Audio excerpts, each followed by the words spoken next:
வணக்கம் நண்பர்களே, இன்றைக்கி நம்ம பார்க்கக்கூடியது ஒரு இலை செடியை பற்றி தான். நல்ல மருத்துவ குணம் வாய்ந்தது, அதே சமயம் நல்ல ஒரு ஏர் பியூரிஃபையரும் கூட.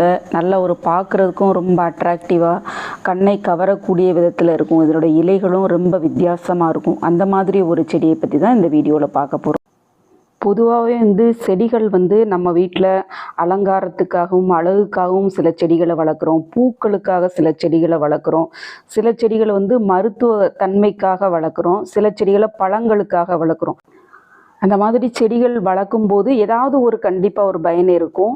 அதே சமயம் எல்லா செடிகளுமே நல்ல ஒரு ஆக்சிஜனை கொடுக்கக்கூடியது.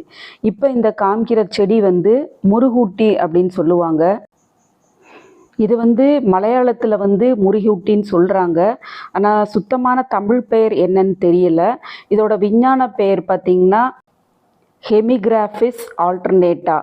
அதுக்கப்புறம் இதை red flame ivy, red ivy அப்படின்னு சொல்கிறாங்க. பர்பிள் வேஃபிள் பிளான்ட்டுன்னு சொல்கிறாங்க. ஏன்னா அதோட இலைகள் பாருங்கள், நல்லா ஒரு பச்சையும் பர்பிள் கலரும் கலந்தாப்பில் இருக்கும். பேக் சைடு பியூர் பர்பிள் கலரில் இருக்கும்.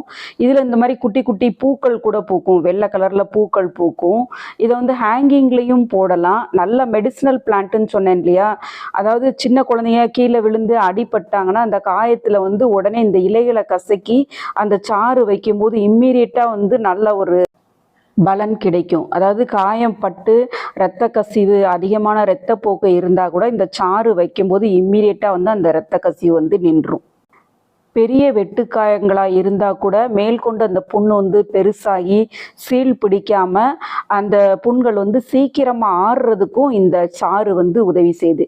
அதனால் இந்த மாதிரி செடிகள் ரொம்ப ரொம்ப எளிமையாக வளர்க்கக்கூடிய செடிகள்ன்றதுனால வீட்டில் நம்ம ஒரு கீரை வளர்க்குற மாதிரி ஏதாவது ஒரு ஹேங்கிங் பேஸ்கெட்லேயோ இல்லை கீழே ஒரு தொட்டிலோ வச்சு வளர்த்தா கூட ரொம்பவும் ஒரு பயனுள்ளதாக இருக்கும். அதே சமயம் இதை வீட்டுக்கு முன்னாடி ஹேங்கிங் பேஸ்கெட்டில் போடும்போது இதில் இது ஒரு பெஸ்ட்டு டீடாக்சிஃபயர்னு சொல்கிறாங்க. அதாவது நம்ம சுற்றுப்புறத்தில் இருக்க காற்றில் உள்ள நச்சுக்களை அழிக்கக்கூடியது. நல்ல காற்றை சுத்தப்படுத்தி நம்ம சுவாசிக்கிறதுக்கு நல்ல ஆக்சிஜனை தரக்கூடிய செடி. அதனால் இந்த செடியை ஒரு அலங்கார செடியாகவும் வளர்க்கலாம், மெடிசினல் பிளான்ட்டாகவும் வளர்க்கலாம். வளர்க்குறது ரொம்ப ரொம்ப ஈஸி. இதுக்கு ஏற்ற மண்கலவைனா நார்மலாக எல்லா செடிகளுக்கும் இன்டோர் செடிகளுக்கு கொடுக்குற மாதிரி மண்கலவையிலையும் நடலாம். அப்படி இல்லைன்னா பூச்செடிகளுக்கு எந்த மாதிரி மண்கலவையில் நட்டாலுமே இந்த செடிகள் நல்லா வளருது. ஒரே ஒரு சின்ன கட்டிங்ஸ் வச்சாலே போதும், கீழே படர்ந்து தரையில் வச்சோன்னா நல்லா படர்ந்து ஃபுல்லாக படர்ந்து வளர்ந்துடும்.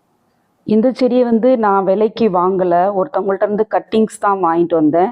கட்டிங்ஸ் வச்சதே இப்போ நான் நிறைய இடத்துல வளர்த்து 2-3 பேர்த்துக்கு 2-3 கட்டிங்ஸ் கூட கொடுத்துருக்கேன். அந்த அளவுக்கு நல்லா பெருசாக வளர்ந்துருச்சு. 2-3 இடத்துல ஹேங்கிங் பேஸ்கெட்லையும் இதை தொங்க விட்டுருக்கேன். இந்த செடிகள் வளர்கிறதுக்கு நல்ல சூரிய வெளிச்சம் வேணும்.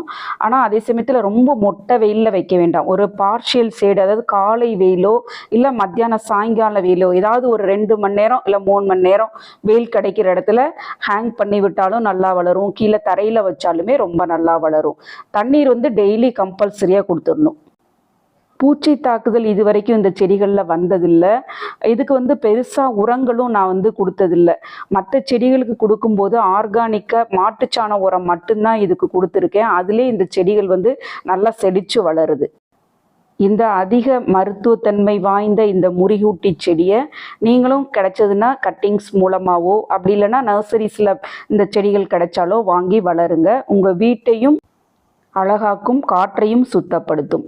மீண்டும் அடுத்த வீடியோவில் வேறொரு செடியை பற்றிய பதிவுடன் உங்களை சந்திக்கிறேன். அதுவரைக்கும் பை நண்பர்களே.